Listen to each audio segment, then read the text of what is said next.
Assalamualaikum warahmatullahi wabarakatuh. Baiklah, Ibu akan menjelaskan tentang perhitungan gaya gempa ekuivalen berdasarkan SNI tahun 2012, yaitu tata cara perencanaan untuk tahanan gempa bagi gedung tahun 2012 ya, yang di peraturan SNI 2012. Nah, di sini ada contoh untuk perencanaan beban gempa berdasarkan peta gempa 2010 berlokasi di Kota Banda Aceh dengan jenis tanahnya tanah sedang atau site class D. Nanti berdasarkan SNI. Fungsi bangunannya adalah untuk perkantoran dengan tinggi struktur total, tinggi totalnya 20 meter. Langkah pertama, kita menentukan dulu penentuan kategori risiko berdasarkan tabel 1 di SNI 2012.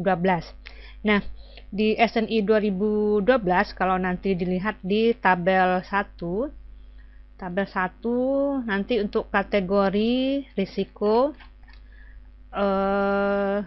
kita lihat tabel 1. Nah, ini tabel 1 untuk jenis perkantoran. Jadi di sini ada 4 kategori risiko 1 2 3 4. 1 untuk pertanian, gudang dan rumah jaga. Perkantoran di sini kita lihat masuk kategori risiko 2. Berarti di sini perkantoran termasuk kategori risiko 2. Dan untuk selanjutnya nanti lihat di tabel 1. Langkah kedua, menentukan faktor keutamaan gempa atau IE. Di sini nanti pada tabel 2 untuk kategori risiko 2 perkantoran, di tabel nilai I-nya adalah 1. Kalau 4 berarti 1,5. Oke, lanjut langkah ketiga, menentukan parameter percepatan gempa terpetakan. Nah, di gambar 9 dan gambar 10 dicek lokasi Kota Banda Aceh. Nah, untuk parameter percepatan gempa itu nanti ada SS. Untuk S ini short period, periodenya pendek, dan ini satu periode 1 detik per 1 detik, dan ini short period berarti lebih pendek atau lebih kecil dari 1 detik. Nah, nilai SS 1,5 dan S1 0,6 itu dapat kita lihat pada gambar 9 dan gambar 10 di SNI 2012. Pada gambar 10 terletak pada halaman akhir, yaitu di halaman 134 ya, 134 untuk gambar 9 untuk percepatan dengan short period Kota Banda Aceh. Di sini kalau kurang jelas itu bisa kita zoom perbesar. Nah, di sini lihat angka yang paling dekat dengan kota yang ditunjuk. Misalnya Kota Banda Aceh, di sini nampak angkanya sebesar, percepatannya adalah 1,5. Nah, untuk nilai ini masing-masingnya ada di bagian bawah ya, yang paling kecil sampai yang paling besar, nilai dari gempa maksimum untuk short periodnya. Kemudian kita lanjut untuk yang nilai S1 yang 1 detik pada gambar 10 halaman 135 Kota Banda Aceh. Itu bisa di zoom lagi, nilainya adalah di sini 0,6. Oke, nanti bisa juga dilihat misalnya di Padang nilainya berapa. Lihat angka yang terdekat yaitu 0,6 juga, berarti sama. Kita balik ke perhitungan. Baik, jadi SS-nya 1,5 dan S1 detik atau percepatan gempa periode 1 detik 0,6. Lanjut ke langkah berikutnya. Tadi ini sudah ya, di Banda Aceh 1,5 dan S1 0,6. Kemudian langkah 4, menentukan klasifikasi situs dari tabel 3. Di sini adalah menentukan berdasarkan jenis tanahnya. Nah, di tabel 3 ini berdasarkan peraturan internasional, situs SA dan SB diasumsikan tidak ada di Indonesia karena jenisnya sangat, batuan dan tanahnya sangat keras. Jadi tinggal situsnya namanya SC tanahnya keras, SD tanahnya sedang, SE tanah lunak, dan SF tanah khusus. Nah, berdasarkan nanti nilai pengujian tanah, tes sonde dan segala macam, daya dukung tanah dengan kategori yang disebutkan tadi dan situs tanah di Aceh, di Banda Aceh itu ada jenisnya adalah tanah sedang, berarti SD. Langkah kelima, menentukan koefisien situs FA dan FP dari tabel 4 dan tabel 5. Nah, dari tabel 4 dan tabel 5, kita lihat lagi ke tabel 4 di SNI 2012, balik ke tabel 4. Tabel 4.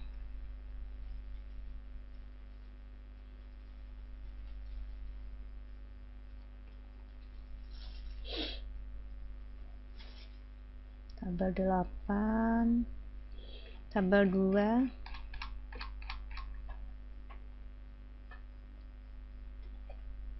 tabel 3,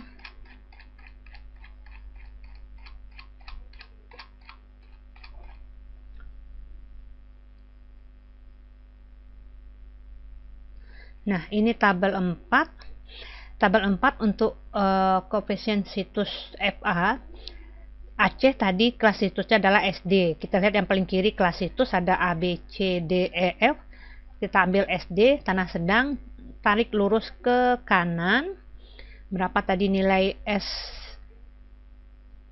SS-nya tadi nilainya adalah 1,6. 1,6 berarti lebih besar dari 1,25. Sementara nilai maksimum di sini besar atau sama 1,25. Berarti nilai SS kita 1,6 bisa kita ambil nilai FA-nya sebesar 1,0. Ya. Berarti FA-nya 1,0. Di sini untuk berikutnya tabel 5, SI 0,6, FV-nya 1,5. Kita lihat lagi. Kelas situs SD, tarik lurus ke kanan dengan S1-nya 0,6, 0,4, 0,5. Nah, di sini maksimum adalah 0,5, besar atau sama 0,5. 0,6 berarti besar dari ini, maka nilai ini kita gunakan adalah nilai yang maksimum. Jadi FV-nya 1,5. 1,5 ya. Nah, jika nilai SS atau S1-nya berada di antara nilai ini, misalnya 0,3, 0,6, atau 0,45, tidak pas dengan nilai yang ada di tabel, berarti itu caranya adalah diinterpolasi. Bisa ya, dengan cara interpolasi. Kemudian setelah itu langkah ke-6 adalah menghitung parameter percepatan spektral design SDS, SD1, SMS, dan SMI berdasarkan nilai yang sudah kita hitung tadi. Jadi kita hitung nilai 1, 2, 3, 4 ini. Tinggal kita masukin nilai FA, FP, dan nilai SS masing-masingnya dan S1. Maka nanti kita peroleh percepatan spektral desainnya SDS dan SD1-nya, SDS dengan nilai 1 dan SD1-nya 0,6 setelah kita mengalihkan dengan nilai-nilai yang sudah kita peroleh dari tabel tadi, dan ini tinggal kita masukkan ke rumus dan perhitungannya kita selesaikan. Berikut adalah menggambarkan grafik respon spektra, di mana di sini kita butuh nilai T0 periode dalam waktu 0 dan TS periode dengan short period dengan rumus T0 0,2 dikali SD1 per SDS. Nah, SD1 tadi nilainya adalah 0,6 dibagi SDS1 dikalikan 0,2 sama dengan 0,12. Dan SD1 tadi nilainya adalah 0,6 dibagi 1 berarti TS-nya 0,6. Nah, ini grafik respon rencana ASCE-nya, di mana nanti nilai SDS yang nilainya 1 itu kalau kita gambarkan di Excel ini nilainya 1 dengan periodenya di sini tadi adalah 0,12 ya. Berarti di sini tarik lurus ke bawah 0,12 dan 0,6, dan ini adalah nilai untuk masing-masing periodenya. Kemudian baru kita buatkan kurva dari grafik respon rencananya. Nah, pada perhitungan ini kita tidak memasukkan nanti untuk penggambaran dari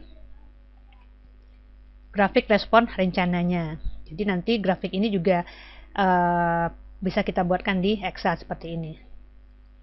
Langkah ketujuh, menentukan kategori desain gempa pada tabel 6 dan tabel 7 berdasarkan kategori risiko dan nilai SDS dan SD1. Nah, untuk kasus di atas, Banda Aceh dengan SDS-nya 1 berarti nilai paling maksimum ya, 0,50 kecil sama dari 1. Berarti di sini kategori risikonya 2. Jadi kita tarik lagi lurus ke samping sampai kategori risikonya 2. Berarti nilai kategori desain gempanya D untuk SDS, dan untuk SD1 nilainya 0,6 di sini, 0,20 kecil sama berarti 0,6 di sini. Tarik lurus ke kanan, kategori risiko 2 berarti D sama. Jadi kategori desain gempanya adalah D. Nah, di SNI 2012 itu ada 4 kategori desain gempanya, kategori A, B, C, dan D masing-masing dengan syarat kekhususannya untuk perencanaan strukturnya, baik untuk mengenai tulangan, beton, dan segala macamnya. Lanjut langkah ke-8, menentukan sistem gedung yang akan dipakai. Jadi di sini berdasarkan SNI, rancangan SNI 2010, tapi ini sudah menjadi rancangan, bukan rancangan lagi ya, sudah menjadi SNI 2010. Sistem gedungnya ada rendah, menengah, tinggi. Untuk yang rendah itu adalah kategori desain gempanya A dan B, yang menengah itu C, tinggi itu adalah kategori desain gempanya D, E, dan F. Nah, tadi untuk kategori D termasuk risiko gempanya berarti tinggi, sehingga harus menggunakan sistem rangka pemikul momen khusus atau SRPMK. Jadi sistem rangka atau strukturnya namanya SRPMK. Nah, kalau untuk yang tengah atau C bisa SRPMB, M, dan K, dan untuk yang rendah itu bisa juga pilihannya di antara 3 itu. Khusus untuk yang tinggi adalah SRPMK. Dan ini contoh untuk sistem rangka pemikul momen, seperti portal ada kolom masing-masing dan ada baloknya. Itu namanya sistem rangka pemikul momen. Langkah ke-9, menentukan koefisien modifikasi respon R di tabel 9. Jadi nanti pada tabel 9 SNI 2012 kita tentukan berapa nilai R koefisien modifikasi respon, yaitu 8, faktor kuat lebih sistem 3, faktor pembesaran refleksi 5,5. Kenapa kita pilih nilai ini? Adalah karena sistem rangka kita itu masih menggunakan rangka beton bertulang. Sementara yang di atas ini semuanya rangka baja, pemikul momen khusus, menengah, dan biasa. Dan kita tadi adalah portal masih menggunakan beton bertulang, pemikul momen khusus, berarti yang nomor 5. Kalau ini betonnya momen menengah, ini beton biasa. Jadi kita pemilihannya adalah rangka beton pemikul momen khusus, yaitu pada tabel 9 di SNI. Nilainya R-nya 8, faktor kuat lebihnya 3, pembesaran refleksinya 5,5. Nanti itu di tabel 9 ya. Tabel 9, 6. Nah, ini tabel berapa tadi? Tabel 9.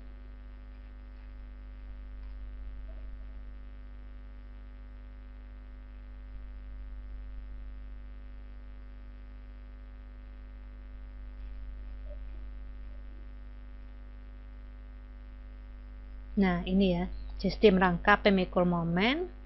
Nomor 5, rangka beton pemikul momen khusus, nilainya 8, faktor kuat lebih 3, dan refleksinya 5,5.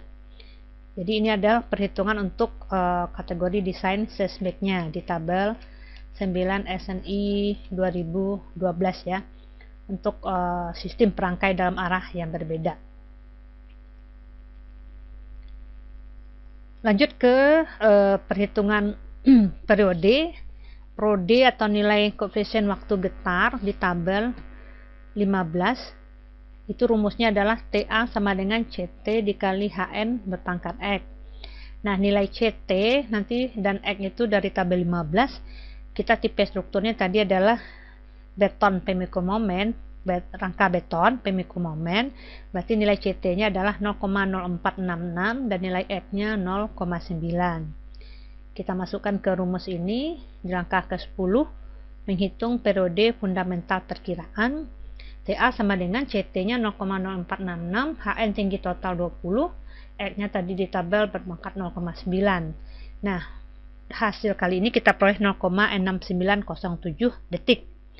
Maka sesuai dengan ASCE 710 pasal 1282, di mana T sama dengan TA kali CU, kecil sama dari TC.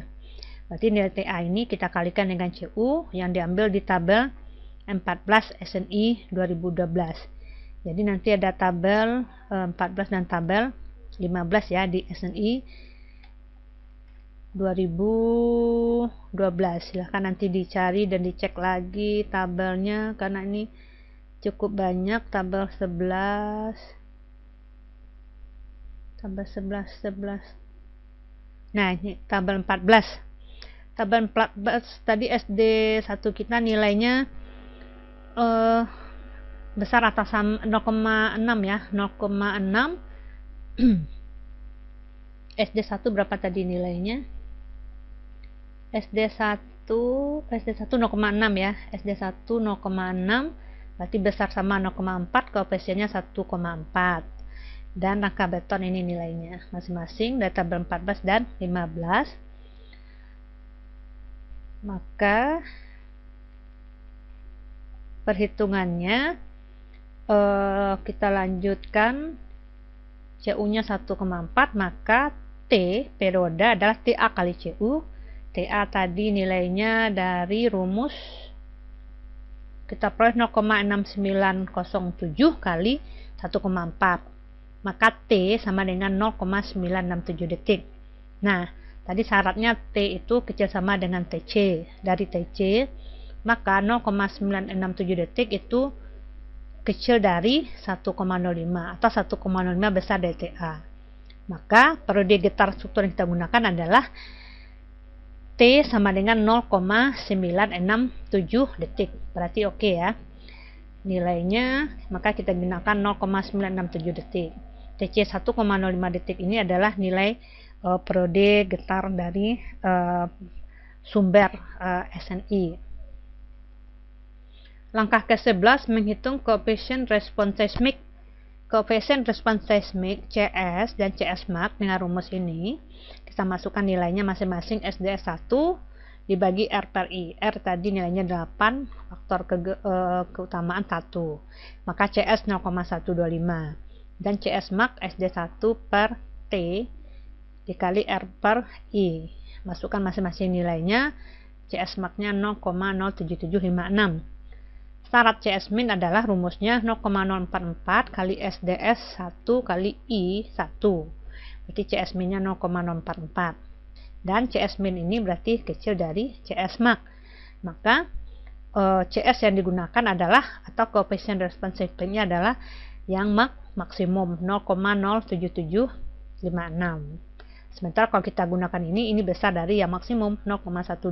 Berarti kita gunakan yang nilai maksimum 0,07756.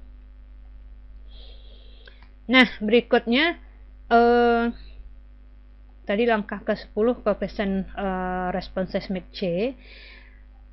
Untuk menghitung gaya geser atau base shear V itu dirumuskan dengan CS kali W. W adalah berat seismik efektif. CS tadi 0,07756 dikalikan dengan W, berat struktur, pada langkah ke-12, maka kita akan mendapatkan gaya geser dasar V.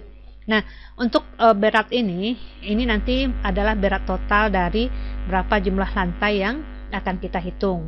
Apakah lantainya 1, 2, 3, atau 4. Berarti kita jumlahkan W1, W2, W3, dan W4. Untuk masing-masing lantai nanti perhitungannya adalah ada berat plat, kolom, balok. Biasanya 3 struktur itu yang utama. Plat berarti berapa lebar plat, panjangnya kali lebar, kalikan ketebalan plat, dapat volume, kemudian dikalikan dengan berat jenis beton 2400.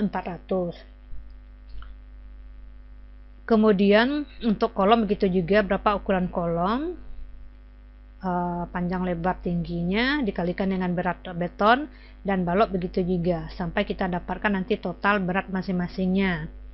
Nah, di sini dimisalkan berat masing-masing lantainya WX sebesar 8.974 kN. Misalkan ya, termasuk beban hidup. Nanti beban hidup juga dihitung ya, beban hidup per masing-masing lantai. Nah, tadi di soal itu contohnya di sini adalah 5 tingkat. 5 tingkat berarti WI kali jumlah total atau WT adalah WI masing-masing berat per lantai 8.974 dikali 5. Maka totalnya beratnya 44.870 kN. Dan untuk satuannya nanti tolong disamakan, apakah sama-sama kilonewton dari awal atau ton atau kilogram. Jadi hati-hati dalam menyamakan satuannya. Sehingga nilai V atau gaya geser adalah V sama dengan CS kali W. CS-nya koefisiennya 0,07756 dikalikan dengan total berat 44.870 kN. Maka hasil akhirnya juga dalam kN, yaitu gaya geser dasar V-nya adalah 3.480,11 kN. Nah, kalau menggunakan ton, silakan konsisten juga di awal dalam ton atau kilogram dari awal misalnya dalam perhitungan berat. Maka langkah berikutnya adalah distribusi beban lateral gempa, berapa nilai beban nilai gaya ekivalen per lantai, yaitu Fx-nya berapa per masing-masing lantai. Rumusnya adalah CVX dikali V. Tadi V udah dapat. Sementara CVX nilainya adalah Wx berat masing-masing lantai dikalikan tinggi masing-masing lantai berpangkat K dibagi total berat masing-masing lantai dikalikan ketinggiannya. Nah, ini keterangan untuk masing-masing rumus. Sementara K itu adalah eksponen yang berhubungan dengan periode getar struktur tadi, nilai T tadi. Nah, kalau T-nya 0,5 detik, kecil atau sama 0,5 detik, berarti nilai K-nya 1, bentuknya segitiga, umumnya untuk bangunan rendah. Kalau T-nya 2,5 detik atau lebih, berarti K-nya 2. Ya berarti untuk bangunan tinggi bentuknya parabolik ya, parabola. Nah, apabila nilai T kita di antara ini, antara 0,5 dan 2,5, tadi nilai T kita 0,967 berarti di antara, maka periode getarnya kita cari dengan cara interpolasi. Berarti di sini K-nya tadi 1, berarti kalau K-nya 0,5, T-nya adalah T-nya 0,5, K-nya nilainya 1. Kalau T-nya 2,5, K-nya 2. Sementara T kita 0,967, jadi berapa nilai K-nya? Nah, untuk mendapatkan nilai di antara ini berarti caranya adalah interpolasi. Masih ingat cara interpolasi? Nah, dengan cara itu kita dapat nilai K-nya adalah 1,2335. Oke. Lalu yang terakhir kita masukkan dalam tabel seperti ini distribusi beban gempa untuk masing-masing arah X dan Y. Jadi Fx dan Fy kita mulai di lantai yang paling tinggi, lantai 5, 4, 3, 2, 1. Berat masing-masing lantai dan totalnya. Ini ketinggian dimulai dari yang paling tinggi dengan masing-masing ketinggiannya 4 sampai yang terendah. Dan ini adalah perkalian masing-masing berat di lantai dengan ketinggian berpangkat K yang tadi. Masing-masingnya jumlahkan. Kemudian CVX tadi adalah berat masing-masing ini per lantai dibagi dengan berat total, sehingga nanti total CVX 1. Kemudian Fx adalah nilai CVX dikali dengan V. Jadi misalnya 0,36343 dikalikan dengan V tadi nilainya 3480,11. Maka hasil Fx-nya adalah 1264,47 kN dan seterusnya sampai nanti hasil akhir total semua nilai Fx-nya itu adalah sama dengan nilai gaya dasar tadi. Jadi semua nilai gaya dasar tadi 3480,11 kN itu terdistribusi secara merata dengan nilai yang berbeda pada masing-masing lantai. Ya, jadi mulai di lantai ke-5 itu paling kuat atau paling besar gaya efeknya sampai lantai keempat, 3, 2, dan 1. Nah, pendistribusiannya untuk masing-masing lantai nanti di arah X dan ini arah sumbu Y. Kalau dia simetris sama jaraknya, lebarnya sama dengan ukuran semua bagian strukturnya, maka gaya gempa ekuivalen untuk sumbu X dan masing-masing sumbu Y per tiap lantai itu sama. Tapi akan berbeda nanti apabila jarak arah X dan arah Y pada masing-masing struktur itu tidak sama atau tidak simetris dan ukuran kolom atau baloknya juga berbeda. Maka masing-masing nilainya juga akan berbeda atau tidak sama. Baik, begitulah cara perhitungan gaya gempa ekuivalen untuk berdasarkan SNI 2012. Nah, silakan dikerjakan latihan yang sudah diberikan pada pertemuan sebelumnya. Kalau ada pertanyaan, silakan ditanyakan pada grup WA kita. Nah, Ibu harapkan ini bisa dipahami semuanya. Demikian dulu. Assalamualaikum warahmatullahi wabarakatuh.